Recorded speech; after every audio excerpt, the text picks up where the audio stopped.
Cool. Clifton Bradley, man, it's been about well over a year and a half since we sat right here in Avalon Parks on the south side of Chicago to have a little talk, and we're back. We're a little older and a little wiser. Yes, sir. A little older and probably a lot wiser. Yes, sir. We talked about international politics in the first part of this your interview. For the next 10 to 15 minutes, we're going to talk family, especially in the African American community. This is a very segregated town. It's amazing, you know. If you ever been to Chicago, the biggest thing that's happened in my life, a lot of things that happened, was the Latino population. I have no problem with mainly Mexican, of course. I have no problem with the Latino population. People are people. But I say that to say it's over for poor black people. If you're a young black male and you don't have no skills, like I dropped out of high school 28 years ago. Yes. Man, I wouldn't want to drop out of high school now. It's worse now. Who gonna hire a brother you drop out of high school now? Nobody. You hood, you a thug, you gangbanger. I mean, how you gonna get a job? And if you don't get a job, you're going to jail, right? Tell them young brothers what's going on out here. You know man. what? Everything people, that he's saying is the truth. The value of education is like gold, you know. And don't think that you can't make it. Well, if you think that you mentally challenged, oh, I know what you're saying, or something like that. If you sit in the back of the class, I'm gonna live an example. You sat in the back of the class. That's mentally challenged. No, but 3 years ago I wouldn't have been able to say that. Don't let somebody tell you you're dumb, you're stupid, you're blind. You know what? Because God has given us all different gifts. Well, I think and all different talents. I really believe the key is parenting. I really believe, and I love travel too. You see my little travel videos. They're boring, but they're on videos. You'll see it on the video. But the point, and when I get a little bit money, I'm going to leave the United States. I mean, all I've seen is Liberty, Canada, and the Bahamas. That's it. You've been all over the world. I've been all over the world, and United Snakes neighbor. Yeah, but you serve your country, man. You did the right thing, man. Did I do the right thing? Yes, you did. You served your country well. I don't, you know what? They're gonna come get you, man. Be careful. FBI watching this show, and the CIA and everybody. Bang, bang. They say hi to your little friends or whatnot. No, but all jokes aside, how do we in the African American community do that? I don't care if Barack Obama becomes president or John McCain becomes president. Our families are fractured. And I'm gonna go back to Barack. Let me digress a little bit. Because I was saying I was on the Salim Moore Akil. I called it the Salim Moore Akil show, the radio show. Salim, great intellectual guy. Smart. And a public intellectual, WVON radio. He's on the computer. Clifton, man. And so the point is that I said if Barack becomes president after his term ends at about 2017, yes, that we could be actually more divided than we ever are now, because we have the subterfuge that everything gonna be all right if Barack becomes president. Then a sweet by and by, but it's we're beyond bifurcation. I like using those big terms. I don't even know what that means. Okay? We're biased too, you know what I'm saying? Like bicycle. Okay. We're beyond bifurcation. We're African American community we will be considered more balkanized. No, okay.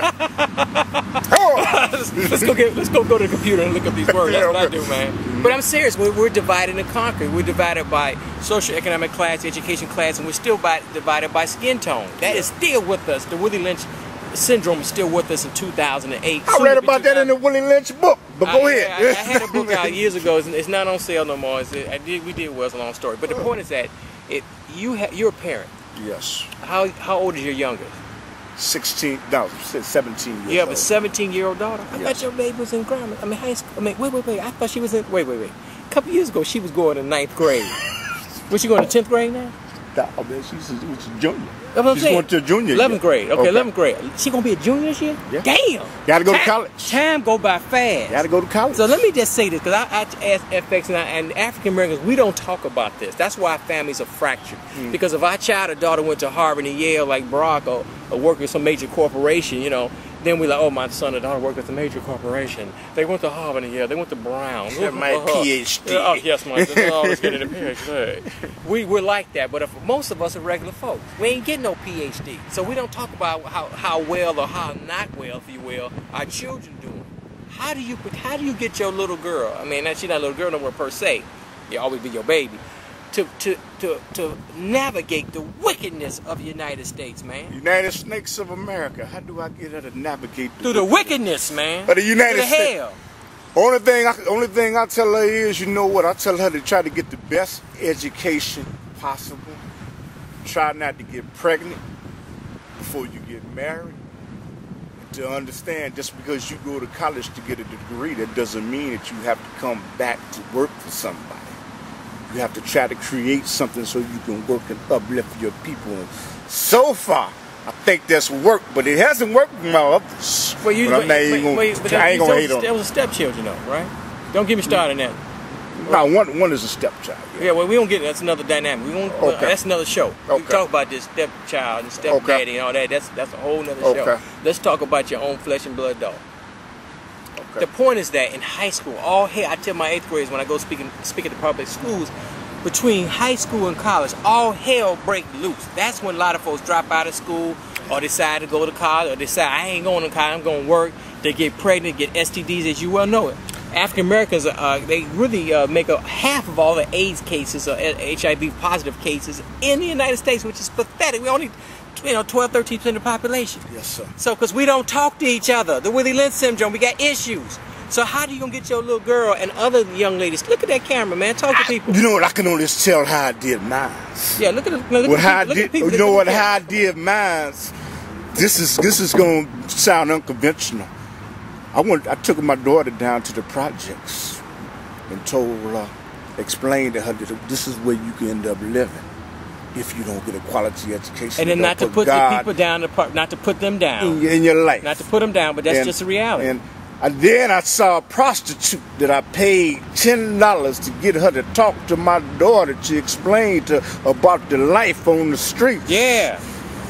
And then I took her down to county jail to tell her this is where you end up at if you go in the wrong direction. So you know what? I figured that they could explain it better than me because they just didn't read about the situation. They're in the situation. So I had to talk to different people, prostitute, somebody has been to jail, somebody that's lived down on Wacker Drive. That's what I did to lower Wacker Drive. Yes, down deep. to you know what, to put a seed I know. inside of her mind, because like I said, coming from them is different from it coming from me, because they're living. But you know, when you're young, I was a teenager back in the day. I didn't believe fat meat was greasy. And guess what? Fat meat greasy. Damn greasy. It's good too, though, but it's great. As long as it ain't no pork. But go ahead. You know what? Pork is the best piece of meat you ever gonna have. I'm not supposed to. I don't eat it, and I don't have pork. I ain't stopped eating, but I'm telling you, I remember what it tastes like. It's very good. But oh yeah, it's very good. The point is that, but the Quran says that that's all they eat to.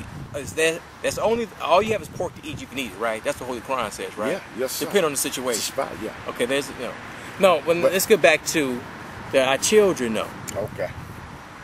Would you put your look at the camera, man? Okay. People got teenage children, man. Would you put your, and this is personal, you just say yeah, and don't get into the particulars.